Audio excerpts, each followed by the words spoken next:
In this video, we're going to go over 4 special segments in triangles that we have.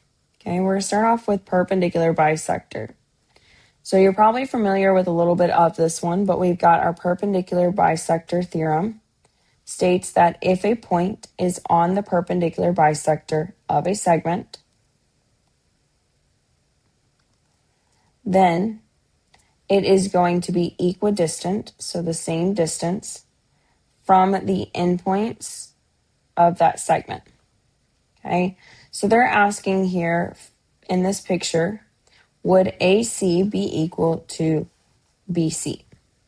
Right, so just drawing out, we've got AC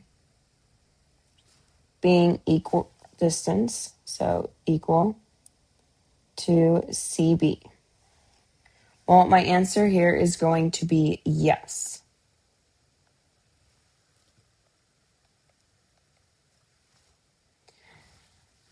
If you identified a point on the segment CD, call it point E. So I'm going to just call this point here E. And they're just asking, would AE be equal to EB? My answer is going to be yes again. Okay, and that just goes back into the fact that this is a perpendicular bisector. And we know that because looking at it, they tell me that CD is perpendicular to AB and that we are going through the middle because our segments are congruent on either side. Now looking at the converse of our perpendicular bisector theorem. So remember that converse just means that we are going to switch the order. And so in this scenario here, we have if a point is equidistant from the endpoints of a segment, then it is on the perpendicular bisector of the segment. So when we look at this picture here, if we notice here they're saying from C to B is going to be equidistant, same distance from C to A.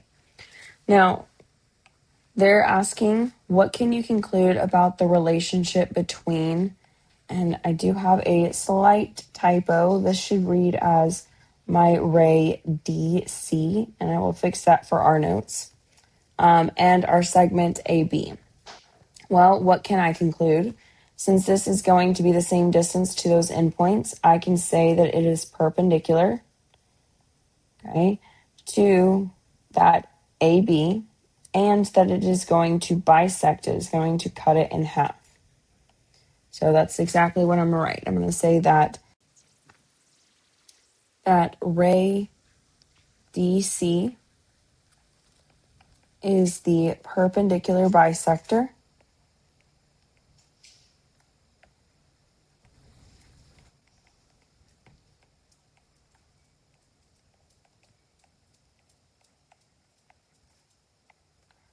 of that segment AB.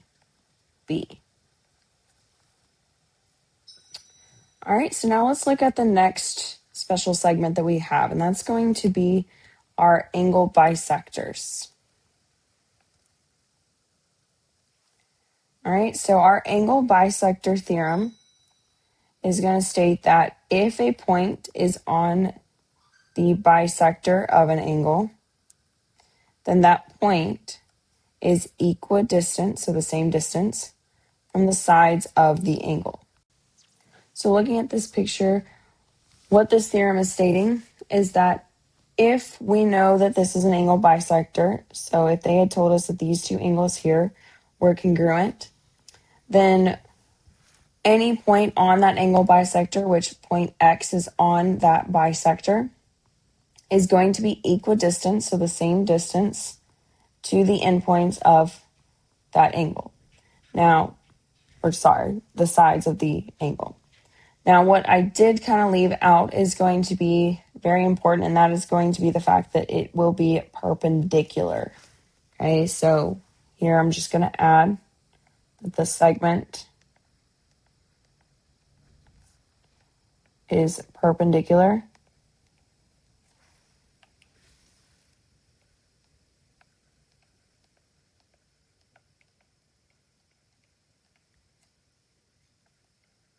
to the sides.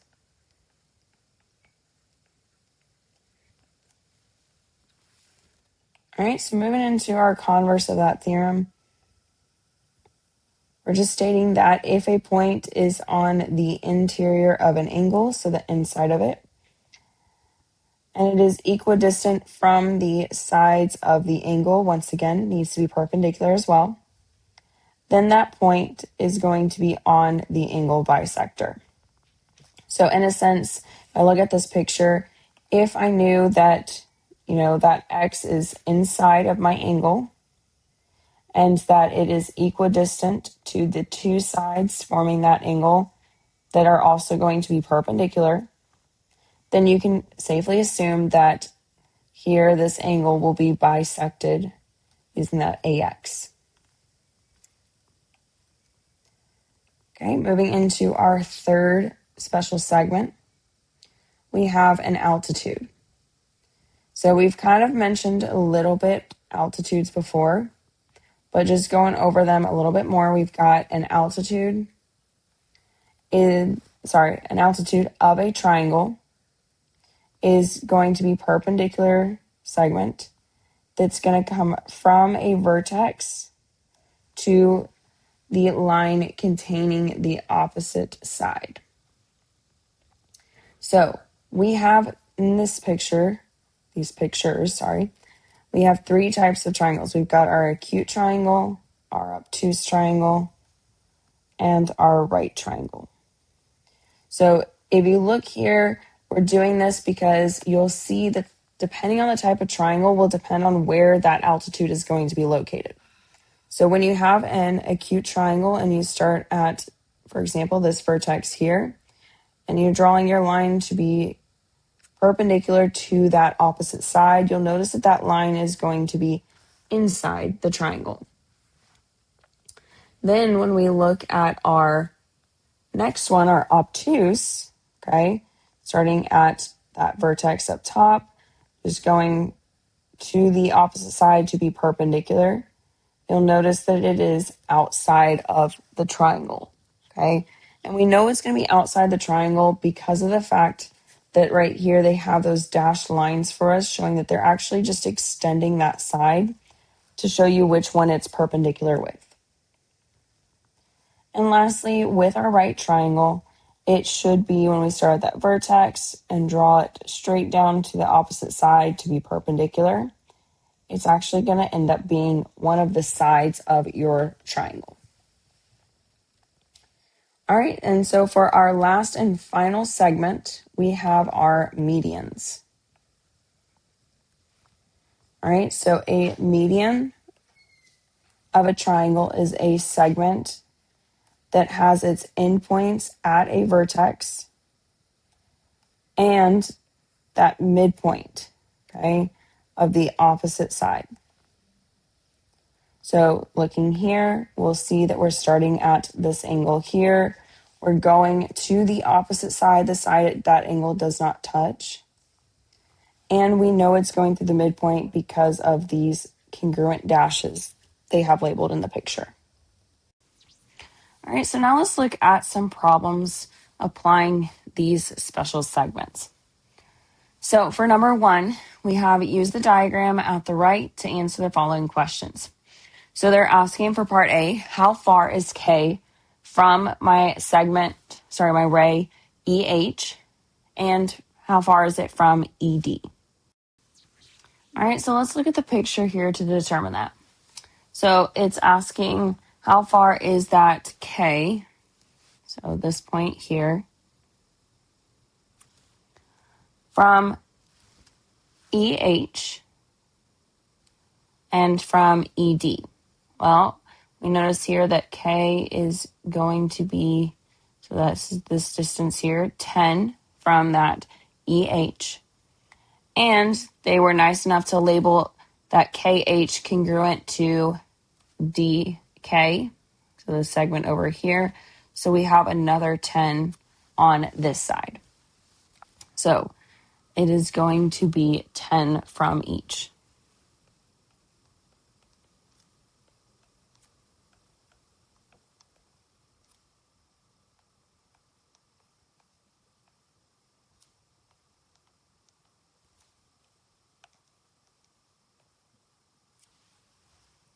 Okay, so what can you conclude about EK? Well, if we are noticing that K is the same distance from the two sides of that angle, and like I said, it does have to be perpendicular, but we see those boxes here on each side of it, we can safely assume that it is going to be an angle bisector. So from E to K, that ray is going to be an angle bisector.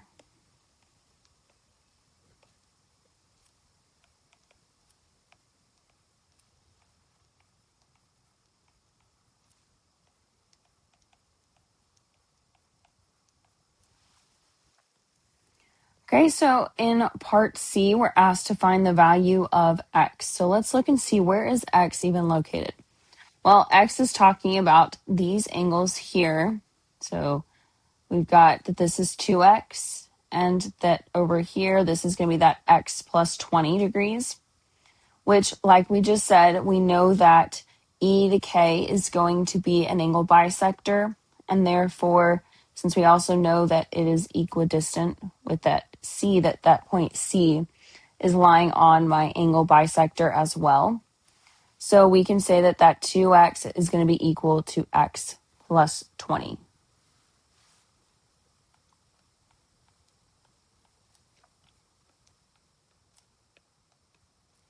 Okay, so solving, I'm going to subtract that x, and I just get x is going to equal to 20.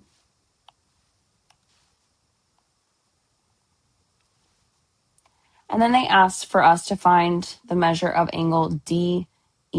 So if I look at my picture here, we've got angle DE to H. That is this entire angle. So we are taking that 2x plus my x plus 20, which will just give us that 3x plus 20. So I'm going to plug in that x is 20, so 3 times 20 will give me 60, plus another 20 gives me 80 degrees.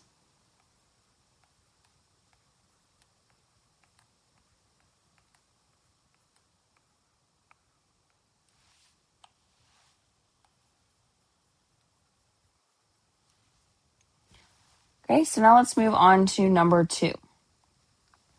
Number 2 says, use the information given in the diagram. We've got that line CD is the perpendicular bisector of AB.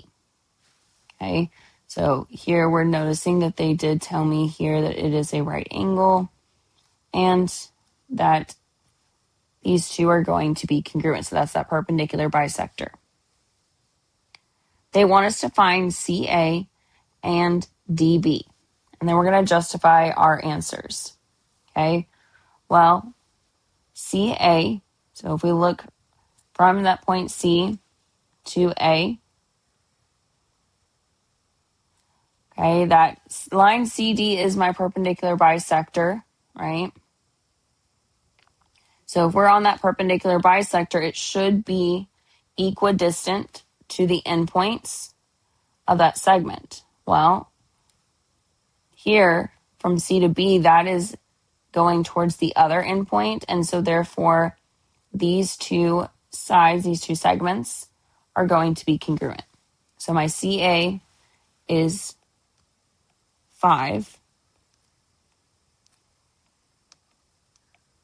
And then they also asked me for that DB. So if we look here from D to B,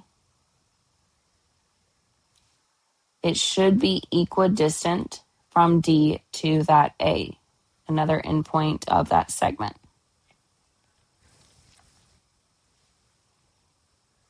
So that means that DB should be 6. And we're justifying our answer by using the perpendicular bisector theorem.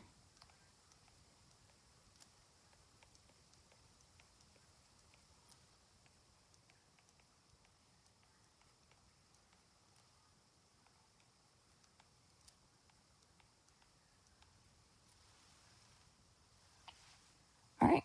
So now let's flip it over to the back side and look at number 3. So number 3, we're asked to find X, FB, and FD in the diagram at the right. Okay, so to start off, we are going to find our X. And here what's going to stand out to me is the fact that we have these two congruent angles. So that means that this segment CF is an angle bisector. And if I notice on that angle bisector to a side, so that it is perpendicular, so we have these right angles here, it should be equidistant. So these two segments here are going to be equal. So that means to find X, we can say that 2X plus 5 will be equal to 7X minus 37. Okay, so I'm going to subtract that 2X, and I'll get 5 is equal to 5X minus 37. Adding that 37 over, I'm going to get 42 is equal to 5X. And therefore, X is going to be equal to 42 fifths. Or if you want to change it into a decimal, you would just get that 8.4. So that's going to be one part of my answer. Then they asked for me to find, we have that FB and then FD, which technically I only need to find one since the segments are going to be congruent. Sorry, I couldn't speak. So for my FB and FD, okay, I'm just going to take one of my equations, my expression, 2 times that 8.4 plus 5, okay? So 8.4 times 2 is going to give me 16.8, plus that 5 will give me 21.8.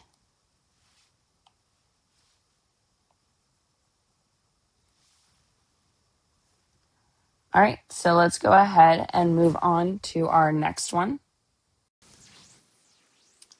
Okay, so in this problem, we are given that A is at 6, 8, O is at the origin, and B is at 10, 0. So I'm going to start off by plotting those points real quick. So we had our A was at 6, 8, so over 6. And then I'm going to go up 8. That's going to be my point A. Then my O was at the origin, so 0, 0.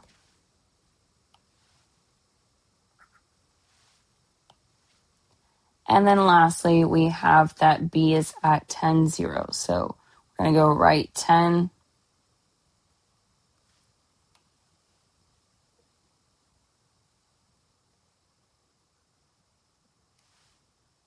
And then we'll label that with our B.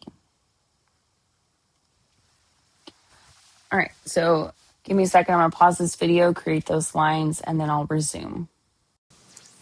All right, so there's our triangle. Now let's look and see what else.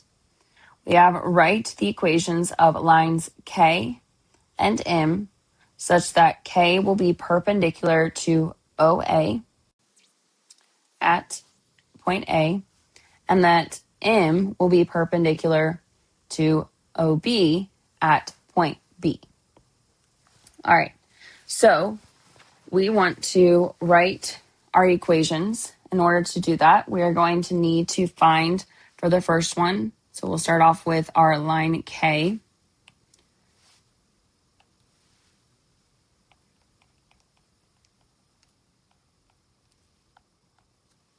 We're going to start off by finding the slope, okay? Because when we're writing this equation of K such that K is perpendicular to that OA, we need to find the slope of my OA and then find the perpendicular slope of it.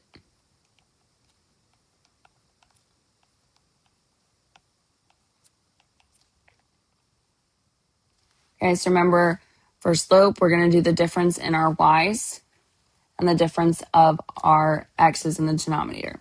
Okay, so for OA, we'll have that 0 minus 8 and then 0 minus 6. So this will become negative 8 over negative 6, which will just simplify into 4/3. All right, so for K's slope, M of line K is going to be, like I said, perpendicular. So we would have that negative 3/4. We're going to do the opposite reciprocal, so change the sign, flip the fraction. And then to write my equation, we just need to know a point that it's going to go through, which they gave us that point. They said at A. So we're going to use the point 6, 8. So we're going to plug into our formula. We'll have I'll use point slope form. So y minus my y1, so 8, is equal to that negative 3/4 x minus 6. Okay, and so I'm going to go through and let's distribute over here. So we'll get negative 3/4 x, and then we'll get plus. So that negative 3/4 times negative 6 is a positive. And then we'll get 18 over 4, which will just reduce down to 9 over 2.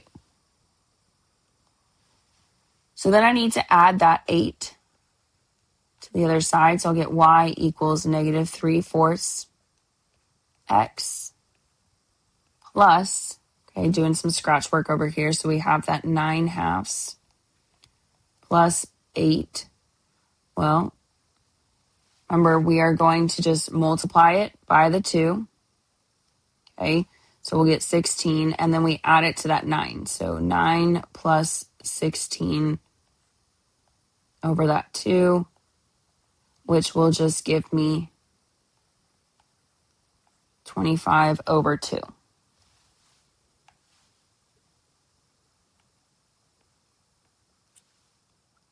Okay, so this is going to be my equation for my line K. Now let's look at the equation for my line M. So I'm just going to draw a line here separating.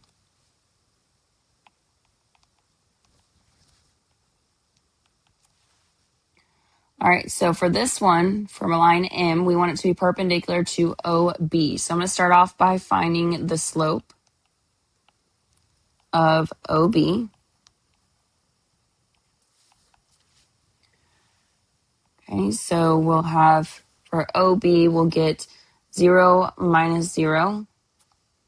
And then we will have that 10 minus 0, which this is just going to be a 0 slope. And so to find the slope of my line M,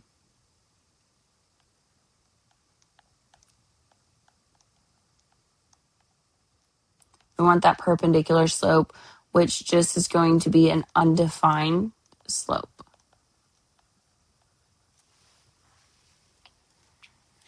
So when you have an undefined slope, okay, so we're writing our equation. Your undefined slope, remember, is a vertical line. So if we look at that point B, okay, my vertical line through that point B is just going to be x is equal to 10. Okay, so there's my two equations. Then for part B, we're asked to find the intersection C of my lines K and M. Okay, well, since this one's a pretty easy one, since we know that line M's equation is x is equal to 10, what I can do is I can take my line K's equation, so y is equal to that negative 3/4. I'm going to plug in that 10 so that for my x, so that I can solve for y, because I know automatically that point C, my x is going to be 10, but I need to find my y value. Okay, so that's what I'm doing here. And I'm going to add to it that 25/2. Okay, so when we multiply that negative 3/4 times 10, I'm going to get a negative, and then I'm going to be left with, we got 3 times 10, my bad, over 4, which that 3 times 10 is 30 over 4 will reduce down to 15/2 plus 25/2. So just going and simplifying further, we'll get that y is equal to, so negative 15 halves plus 25 halves is going to leave me with a positive 10 halves, which is just going to say that my y is equal to 5. So my coordinates for my point of intersection for that C is going to be 10, 5. Now this was nice because of the fact that one of our equations was x equals a number. When it's one of the equations is also equals y equals a number, then it's also a nice one where you just plug in, because you know what x and y has to be in that scenario. You would plug it in to the other equation and solve for that missing variable. You would solve for that x or that y, depending on which one you didn't know. And then that will give you your coordinates for that point of intersection. So let's move on to number 5. And in number 5, we have, is kx a median, an altitude, neither, or both? So let's look at our picture. So here, what we notice right off the bat is that we have that the line is going to be perpendicular.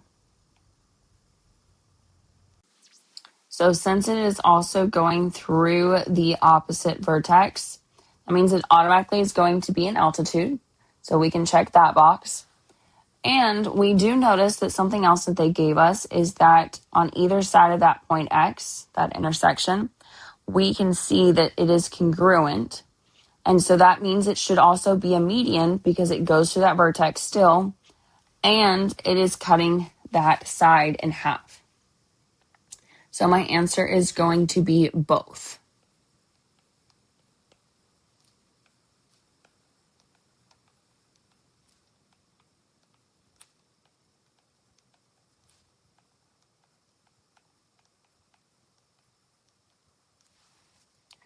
All right, so let's move on to our final question, number 6. So in number 6, we are given that A is at 3, 3. So I'm going to plot that point, 3 to the right, 3 up.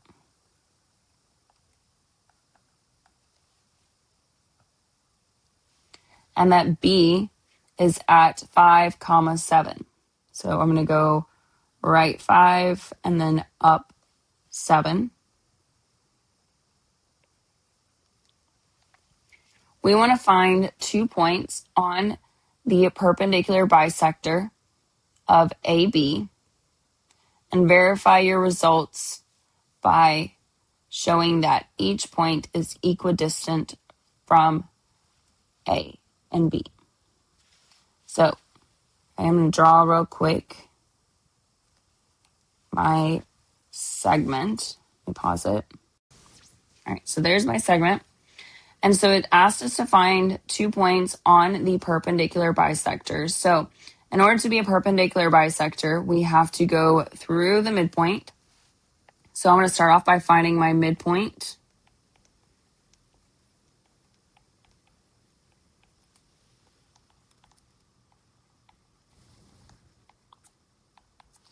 So we are going to add our x's together. So 3 plus 5, then divided by 2. And then that y's 3 plus 7 divided by 2. So 3 plus 5 is 8 divided by 2 will give me 4. And then 3 plus 7 gives me 10 divided by 2, which will be 5. So my midpoint is going to be at 4, 5. So I'm going to go right 4, up 5. And in order to be perpendicular to it, we need to know what is the original slope of that line. So what is the slope of AB?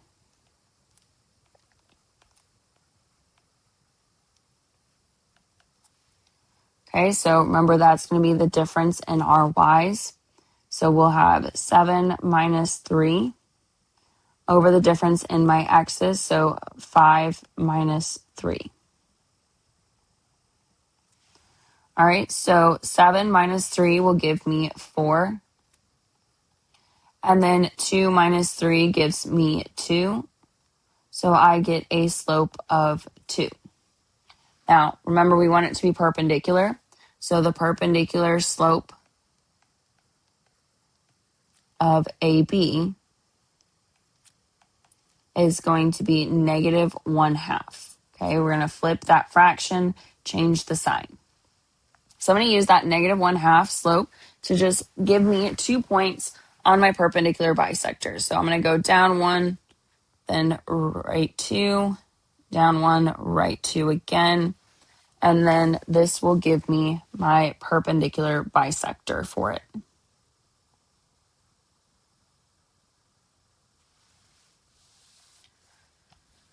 Okay, so we wanted to find 2 points is what they asked.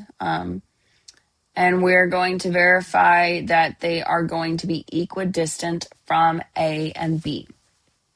So let's go ahead and I will call this point, let's say C, and I'll call this point D. So to verify that it is equidistant from A to B, I'm going to find the length of CB. So let's plug into my distance formula. All right, so point C, just to count it out real quick, was right 2, 4, 6, and then up 4. Let me find my coordinates while I'm at it. For D, that's going to be over 8 and then up 3. All right, so going back to it, I'm going to find CB. So that's going to be, we'll say 6 minus 5 squared, plus we will have that 4 minus my 7 squared. Okay, so 6 minus 5 is going to give me 1 squared plus, and then that 4 minus 7 is negative 3 squared, which this is going to just give me 1 plus 9, and so I will get 10 there. So square root of 10. Okay, so now let's check for CA to see if it's the same length. Okay, so from C to A, we would have that 6 minus 3 squared plus 4 minus 3 squared. And then that 6 minus 3 will give me 3 squared. And then that 4 minus 3 will give me 1 squared. So then I still have that same 1 and 9 being added, just different order, to get that square root of 10. So we verified that to one of those points it's going to be equidistant. Now let's just double check using that point D. And so we'll say from D to B. I'm going to have to scroll over. So D to B, we'll take that square root. And then we will have, let's do 5 minus my 8 squared plus, and then we would have that 7 minus 3 squared. So 5 minus 8 will give me negative 3 squared, plus 7 minus 3 will give me 4 squared.